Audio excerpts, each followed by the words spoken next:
राधे राधे, जय श्री कृष्ण। नमस्कार, बहुत स्वागत है आपका आपके अपने YouTube चैनल आध्यात्मिक टॉक्स में। और मैं विभा मिश्रा हमेशा की तरह ये कामना करती हूँ कि आप सभी पर श्री हरि की कृपा हमेशा बनी रहे। पहले मेरी सभी बहनों को हरतालिका तीज की हार्दिक शुभकामनाएं। हरतालिका तीज 2023 18 सितंबर दिन सोमवार को करना है। आज मैं आपको इस वीडियो में बताती हूँ कि व्रत जो है, तीज का व्रत करने के बाद व्रत का पारण कैसे करते हैं, व्रत का पारण करना क्यों ज़रूरी होता है और हमें अवश्य और अवश्य करना चाहिए और कैसे पारण करना चाहिए, पारण करने की क्या विधि है, क्या नियम है, वो मैं आपको इस वीडियो में बताती हूँ। तो यदि आप मेरे चैनल पर पहली बार हैं तो चैनल को आप सब्सक्राइब ज़रूर कर दीजिएगा। मेरी जानकारी आपको पसंद आए तो इसको शेयर कीजिएगा, लाइक कीजिएगा और कमेंट करके मुझे बताइएगा। तो वीडियो को शुरू करते हैं, समय को बिल्कुल गंवाते ना हुए। देखिए, हरतालिका तीज का व्रत हो या साप्ताहिक व्रत हो, महीने का व्रत हो, पूर्णिमा का, एकादशी का, किसी भी चीज़ का, हर व्रत में जो है पारण का जो है विशेष महत्व होता है। पारण हमें करने का अर्थ क्या होता है? देखिए, जब हम व्रत शुरू करते हैं तो व्रत का संकल्प लेकर व्रत को शुरू करते हैं। इसी तरह व्रत के समापन को पारण कहा जाता है और व्रत का समापन ज़रूर करना चाहिए और एक सही समय में करना चाहिए। तो हरतालिका तीज का व्रत जब आप करेंगी तो उसका पारण किस तरह से करना चाहिए वो मैं आपको बताती हूँ। देखिए, जिस दिन व्रत रहना है आपको 18 सितंबर को दिन सोमवार, उस दिन भी आपको सूर्योदय से पहले जागना होता है। ब्रह्म मुहूर्त में नहा धो के साफ स्वच्छ होकर आपको जो है माँ पार्वती और भगवान भोलेनाथ की पूजा करनी होती है, गणेश जी के साथ में। सुबह में आप पूजा कर लीजिए और संकल्प ले लीजिए कि आपको व्रत किस प्रकार से रहना है। बहुत सी बहनें पहली बार व्रत उठाती हैं तो इसमें संकल्प का विशेष महत्व होता है कि आप किस तरह से व्रत को शुरू कर रही हैं। पहले की महिलाएं होती थी जो बिना अन्न जल के व्रत रह लेती थी, लेकिन आजकल जो है मान लीजिए किसी की डिलीवरी हुई है, किसी का ऑपरेशन है, किसी को व्रत पहली बार उठाना है, तो वो उस प्रकार से संकल्प लेके व्रत उठाए कि मैं फलाहार व्रत करना चाहती हूँ या मैं जल पीकर रहना चाहती हूँ। तो इस प्रकार से व्रत में अगर आप पीती खाती हैं तो आपको दोष नहीं लगता। यदि आप निर्जला व्रत का संकल्प लेती हैं और बीच में कहते हैं कि आप जल पी लेती हैं या फल खाती हैं तो आपको दोष माना जाता है। ऐसा हरतालिका तीज की कथा में भी कहा गया है कि आप ये पिएंगी तो ये बन जाएंगी और इस तरह से बताया गया है। तो आपको दोष नहीं लगेगा। आप चूँकि संकल्प किस प्रकार का लेती है इस पर निर्भर करता है। तो आप संकल्प लेके शुरू करिए। पूरे दिन पूजा वगैरह करने के बाद पूजा का जो समय होता है हरतालिका तीज का, प्रदोष काल में बेहद शुभ माना जाता है। प्रदोष काल का जो समय होता है वो सूर्यास्त के 1 घंटा पहले और 1.5 घंटे बाद तक का होता है। तो माँ पार्वती भोलेनाथ की पूजा जो है प्रदोष काल में करना बेहद शुभ माना जाता है। पूजा विधि क्या है तो मैं इसके पर वीडियो पहले बना चुकी हूँ, तो आप मेरे चैनल को सब्सक्राइब करके विजिट करके वहाँ पर वीडियो को सुन सकते हैं कि किस प्रकार से हमें पूजन करनी चाहिए। फिर भी मैं आपको शॉर्ट में बताती हूँ। पूजा में जो है जो भी प्रसाद आपके यहाँ बनता है वो बनाया जाता है। शक्कर पारे, गुजिया और मीठी मट्ठी बनती है किसी के यहाँ।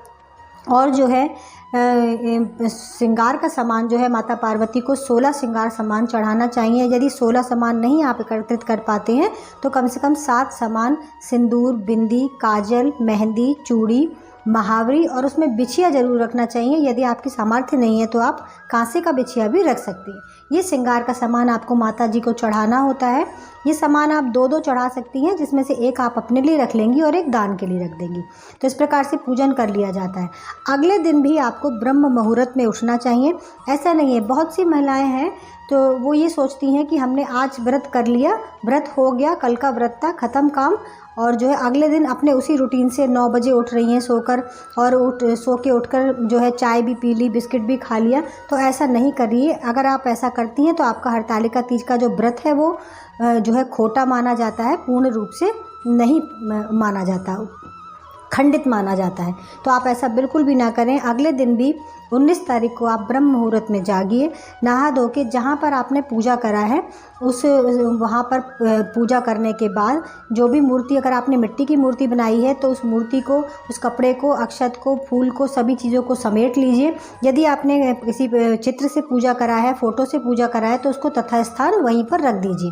सारा सामान उठाकर अगर आपकी व्यवस्था है विसर्जन करने की तो आप उसे नदी, तालाब, जहाँ पर भी विसर्जन करना चाहें रख दीजिए उसे विसर्जन करने के लिए। यदि नहीं कर पाती हैं, आपके पास ऐसी व्यवस्था नहीं है, तो आप घर में भी बड़े गमले में मिट्टी में ये सामान दबाकर और जल डालकर विसर्जन कर दिया जाता है। ये भी एक विधि विसर्जन की है। तो आप इस प्रकार से सामान को एकत्रित करिए। उसके बाद जो है आप वहाँ पर क्षमा प्रार्थना करिए माता पार्वती भोलेनाथ से। व्रत के लिए जो भी हमारे से गलतियाँ हुई हैं उसकी क्षमा मांगिए। उसके बाद वहाँ पर पूर्व दिशा में मुँह कर कर बैठ जाइए आप। और उसके बाद जो है ब्राह्मण को भोजन कराने का जो है महत्व बताया गया है। जोड़े से ब्राह्मण पंडित पंडिताइन को जो है भोजन कराना चाहिए। यदि आपके पास ऐसी व्यवस्था नहीं है तो आपने जो व्रत रखा है तो अपने हिस्से के बराबर अनाज जो है अन्न दान करा जाता है, चावल, दाल, आटा और उसके साथ दक्षिणा। ये चीज़ें जो है आप एक थाली में रख लीजिए। श्रृंगार का सामान, फल, मिठाई, प्रसाद और दक्षिणा निकाल दीजिए।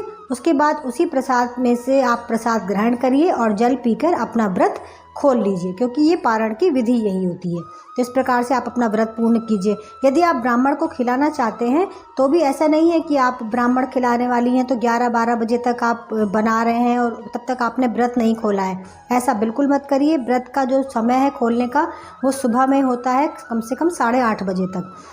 5 बजे से 8 बजे के बीच में 8:30 बजे तक आपको व्रत का पारण कर देना चाहिए। उसके बाद जो आप ब्राह्मण का भोज बनाती हैं वो नहीं आपको खाना है। और ब्राह्मण को भोजन करा के उसमें पूड़ी, सब्जी, खीर बना सकती हैं आप। और जो आपने प्रसाद बनाया है वो भी रख सकती हैं। इस प्रकार से ब्राह्मण को भोजन करा के उन्हें दान दक्षिणा देके, अगर आपकी सामर्थ्य है तो उन्हें वस्त्र दीजिए, दान कीजिए सामान को। और इस प्रकार से पारण करके व्रत को पूर्ण किया जाता है। तो ये है सही विधि व्रत के पारण की। तो आपको जानकारी पसंद आई तो इसे शेयर ज़रूर करिएगा। और सभी को एक बार फिर हरतालिका तीज की अनंत और अनंत शुभकामनाएं।